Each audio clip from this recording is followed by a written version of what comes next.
दोस्तों, जैसा कि मैंने वादा किया था, आज मैं शरत चंद्र, जिन्हें लोग शरत चंद्र चट्टोपाध्याय के नाम से भी जानते हैं,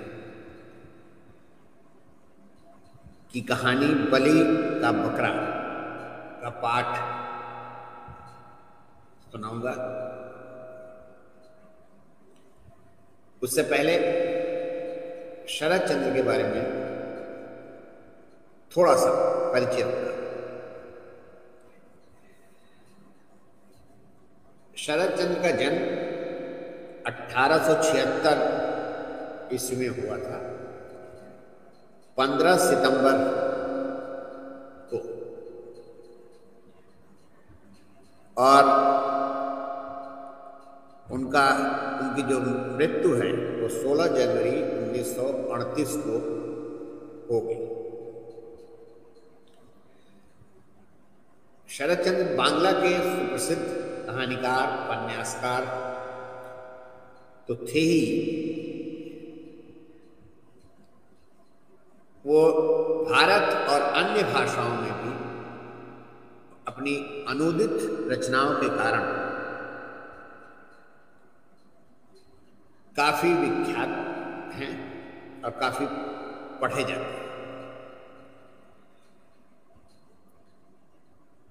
उनकी कृतियों में अगर देखें तो गांव के लोगों की जीवन शैली, उनके संघर्ष एवं उनके द्वारा झेले गए संकटों का वर्णन मिलता है। इसके अलावा उनकी रचनाओं में तत्कालीन बंगाल के सामाजिक जीवन की झलक मिलती है।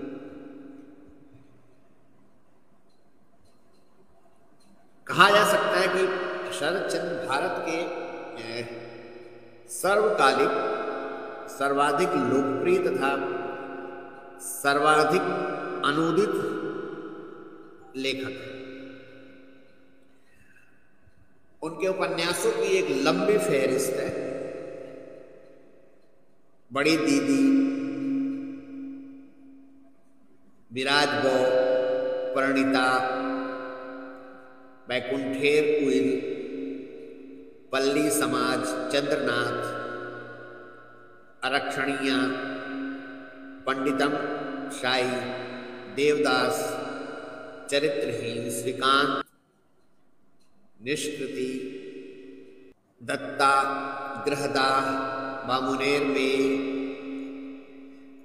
देना पावना, नवविधान, पाथेर दाबी, श्रीकांत 1, श्रीकांत 2, श्रीकांत 3 और श्रीकांत 4, शेष प्रश्न, विप्रदास, शुभदा, शेषेर परिचय।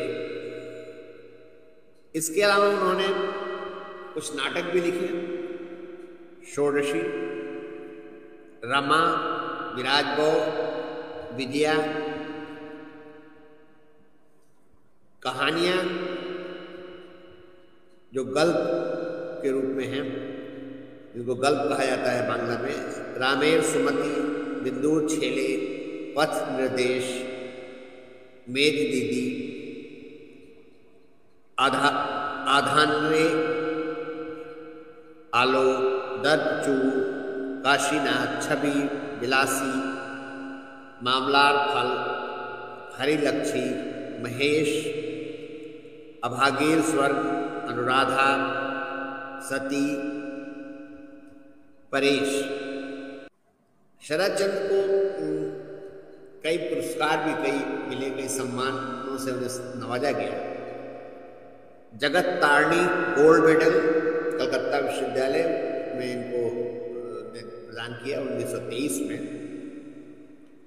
ढाका विश्वविद्यालय 1936 में उनको मानद डीलिट की उपाधि दी। इसके अलावा उनको एक पुरस्कार मिला, कुंतोलिन पुरस्कार। और जैसा कि आप जानते हैं कि शरत चंद्र की कई कहानियों पर, कई उपन्यासों पर फिल्में बनी हैं, जिनमें सबसे अगर बात की जाए तो सबसे प्रसिद्ध और चर्चित उपन्यास देवदास को 16 संस्करणों में बनाया गया है। इसके अलावा परिणीता को बंगाली, हिंदी और तेलुगु में 2 बार बनाया गया है। मछली दीदी तास्वामी को सर्वश्रेष्ठ कहानी के लिए फिल्म पुरस्कार से सम्मानित किया गया। एक और प्रसिद्ध फिल्म छोटी बहू, जिसका जो बिंदुर छेले उपन्यास पर आधारित है, उनके उपन्यास दत्ता को बंगाली फिल्म में सुचित्रा सेन और सौमित्र चटर्जी की प्रमुख भूमिकाओं के कारण काफी महत्ता मिली। उनके अन्य उपन्यासों पर जो फिल्में बनी हैं, निष्कृति और अपना पराया, जो अमोल पालेकर जिसकी मुख्य भूमिका में है, तेलुगु फिल्म थोडी कोडल्लू भी इस उपन्यास पर आधारित है। गुलजार की फिल्म खुशबू जो है वो पंडित माशाय, जो उनका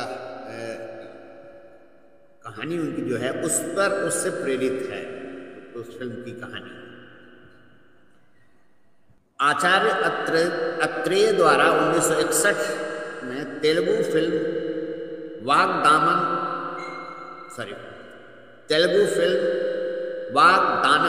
उनके उपन्यास दत्ता पर आधारित है। इसके अलावा 2011 की फिल्म आलो छाया, उनकी छोटी कहानी आलो ओ छाया पर आधारित है। तो दोस्तों, ये था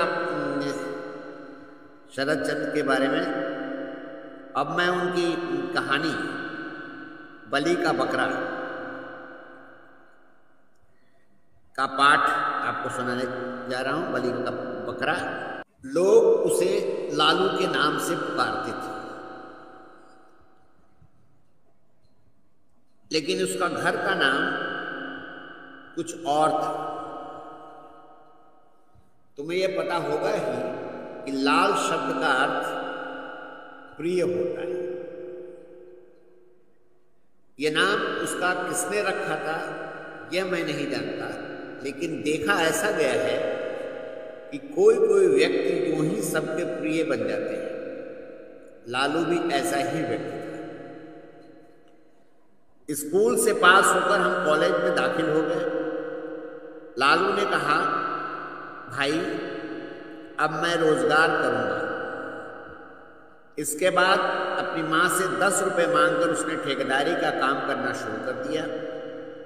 हम लोगों ने हंसकर उसका मजाक उड़ाते हुए कहा, 10 रुपए से भला कहीं रोजगार होता है? अगर इतनी पूंजी से रोजगार होता तो सभी कर लेते। लालू ने कहा, मेरे लिए इतना ही काफी। वह सबके लिए प्रिय था, इसलिए उसे काम मिलते देर न लगी। कॉलेज से लौटते वक्त रोजाना हम उसे रास्ते में सिर पर छाता लगाए कुछ मजदूरों के बीच अपने काम में संलग्न पाते थे। हम लोगों को देखते ही चिढ़ाते हुए वह कह उठता था, अरे जल्दी जल्दी कदम बढ़ाकर जाओ, वरना परसेंटेज में कमी आ जाएगी। गांव की पाठशाला में जब हम एक साथ पढ़ते थे, तभी से वो मिस्त्री का काम करने में चतुर था। उसके बस्ते में एक नहनी, एक छुरी, एक छोटी हथौड़ी, एक घोड़े की नाल और एक छैनी हर वक्त रखी रहती थी। इन चीजों का संग्रह उसने कब और कैसे किया यह तो मैं नहीं जानता, लेकिन ऐसा कोई कार्य नहीं बचा था जिससे वह इन सामग्रियों से ना कर सके।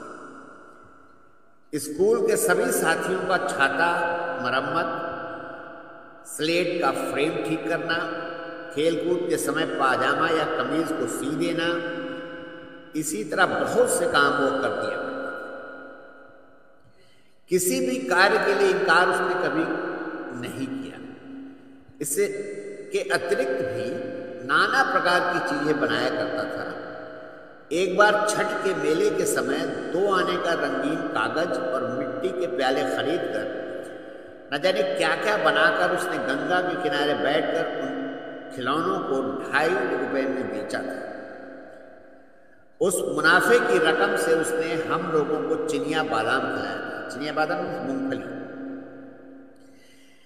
इसी तरह दिन गुजरते गए और हम क्रमशः बड़े होते गए। जिम्नास्टिक खेल लालू सबसे अधिक तेज खेलता था। उसके बदन में जैसी ताकत थी वैसा ही साहस था। डरने का नाम उसने कभी नहीं सुना था। कोई भी आकर बुलाए उसके यहाँ चला जाता था। प्रत्येक की विपदा के समय उस सबसे पहले वो जाकर हाजिर होता था। अगर उसमें कोई ऐब था तो एक यही था कि मौका पाने पर डराया करता था। चाहे कोई भी क्यों न हो, बच्चा बूढ़ा, उसके लिए सब बराबर थे। हम तो समझ ही नहीं पाते थे, लेकिन वह न जाने कैसे ऐसे विचित्र उपायों को खोज डालता था। आज उसकी एक कहानी मैं सुना देता हूं। पड़ोस के मनोहर चटर्जी के यहाँ काली की पूजा हो रही थी। ठीक अर्धरात्रि के समय बकरा बलिदान होना था, लेकिन बलि देने वाले लोहार का कहीं पता नहीं था। देर होते देख कई व्यक्ति उसके यहाँ गए तो देखा लोहार के पेट में काफी दर्द और आने में वो बिल्कुल असमर्थ। लौट कर आकर लोगों ने खबर दी। खबर पाते ही सब के सब सिर पर हाथ रखकर बैठ गए। इधर बिना बलिदान किए पूजा अधूरी रह जाएगी। अब इतनी रात को दूसरे आदमी की तलाश कहां से की जाए। इस साल अब देवी पूजा ठीक ढंग से नहीं हो पाएगी। तभी किसी ने कहा, अरे भाई, लालू ये काम कर सकता है। इस तरह न जाने कितने बकरों को वो काट चुका है। इतना कहना था कि कुछ लोग लालू के घर उसे बुलाने के लिए दौड़ पड़े। लालू उस समय सो रहा था, उठकर बोला नहीं। उठने पर बोला, नहीं, ये मुझसे नहीं होगा। नहीं होगा? अरे बेटा, मना मत करो, चले चलो, वरना देवी की पूजा संपन्न न होने से गांव का सत्यानाश हो जाएगा। लालू ने कहा, होने दो। बलिदान कार्य बचपन में मैंने किया था, लेकिन अब नहीं करूंगा। जो लोग बुलाने आए काफी मनौवल करने लगे, क्योंकि बलिदान के मुहूर्त में अब केवल 15 मिनट बाकी थे। इसके बाद बलिदान देना न देना बराबर होगा। महाकाली के प्रकोप से सर्वनाश हो जाए। तभी लालू के पिता ने आकर कहा, ये चारों तरफ से निराश होकर आए हैं, गांव के कल्याण के लिए तुम्हें जाना ही चाहिए, जाओ। इस आदेश को अस्वीकार करते इतनी हिम्मत लालू में नहीं थी। अब पिता के आदेश को कैसे कोई टाल सकता था। अतः उसे चटर्जी साहब के यहां जाना पड़ा। लालू को अपने यहां देखकर चटर्जी महाशय प्रसन्न हो गए। इधर बलिदान का समय नजदीक आता जा रहा था। जल्दी से बकरा लाकर उसे माता के सामने लाया गया। माला सिंदूर पहनाया गया, फिर कटघरे में उसका सिर रख दिया। पूजा देखने के लिए आई हुई भीड़ जय काली माता, जय काली माता, काली माता की जय का नारा लगा। उसी के बीच में देखते ही देखते खच से आवाज हुई और एक निरीह बेजान जीव का धड़ सिर से अलग होकर नीचे गिर पड़ा। खून के धार से धरती लाल हो उठी। लालू ने कुछ देर के लिए अपनी आंखें बंद कर ली। पुनः कुछ देर के लिए शंख ध्वनि, घंटे की आवाज रुक गई। दूसरा बकरा आया, उसे भी पहले की तरह माला, फूल और सिंदूर लगाया गया। इसके बाद भक्तों द्वारा जय काली माता की आवाज गूंजी और लालू का दाव एक बार पुनः ऊपर उठा और फिर एक बार आखिरी बार तड़पड़ाते हुए बकरा समस्त भक्तों के विरुद्ध न जाने कौन सी फरियाद करते हुए शांत हो। उसके खून से लाल मिट्टी फिर भीग गई। बाहर शहनाई बज रही थी। आंगन में बहुत से व्यक्ति जमा थे।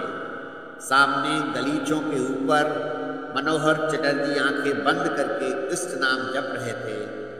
तभी लालू एकाएक भयंकर रूप से गरजा। कोलाहल, वाद्य ध्वनि, सब कुछ एक बार ही रुक गई।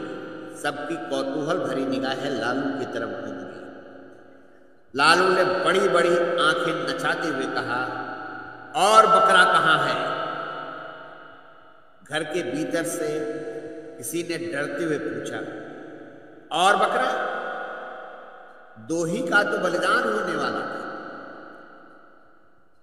लालू ने खून से लथपथ दाब को ऊपर की ओर 3-4 बार घुमाते हुए भीषण गर्जना करते हुए कहा, और बकरा नहीं है? यह नहीं हो सकता। मेरे सिर पर खून चढ़ गया है। लाओ बकरा, वरना मैं आज जिसे देखूंगा उसी का बलिदान करूंगा। नरबली जय भवानी की, जय माता काली, कहता हुआ इधर से उधर उछलने लगा। इधर उसके हाथ का दाव लाठी की तरह भनाभन घूम रहा था। उस समय लालू का रंग ढंग देखकर वहां की जो हालत हुई उसका वर्णन करना मुश्किल है। सभी एक साथ बाहर को दौड़ पड़े। कहीं लालू ने पकड़कर बलि पर न चढ़ा दे। इस भगदड़ के कारण वहां की हालत बहुत ज्यादा खराब हो गई। कोई इधर गिरा तो कोई उधर, कोई मुंह के बल गिरा तो कोई सिर के बल, कोई किसी के हाथ के नीचे से भाग रहा है तो कोई किसी की टांग के नीचे से। यह सब कांड कुछ देर तक होता रहा, फिर सब शांत हो गया। लालू गरज उठा, मनोहर चटर्जी कहाँ है? पुरोहित कहाँ गया?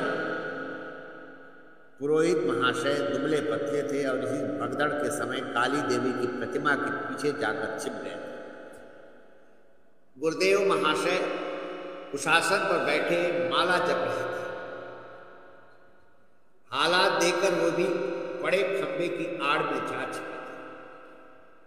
लेकिन मनोहर चटर्जी अपनी भारी भरकम टोन लेकर भागने से लाचार रहे। लालू ने आगे बढ़कर उनका एक हाथ कसकर पकड़ते हुए कहा, चलो अब तुम्हारी बलि। एक तो कसकर उसने हाथ पकड़ रखा था, दूसरे हाथ में दांव देकर चटर्जी के प्राण सूख गए। रोते हुए विनती करते हुए बोले, लालू बेटा जरा शांत होकर देख, मैं बकरा नहीं हूं, आदमी हूं। रिश्ते के नाते मैं तेरा ताऊ लगता हूं। तेरे पिताजी मेरे छोटे भाई की तरह हैं। यह सब मैं नहीं जानता। इस वक्त मुझे खून चाहिए। चलो तुम्हारा बलिदान करो। जगदम्बा की यही इच्छा है।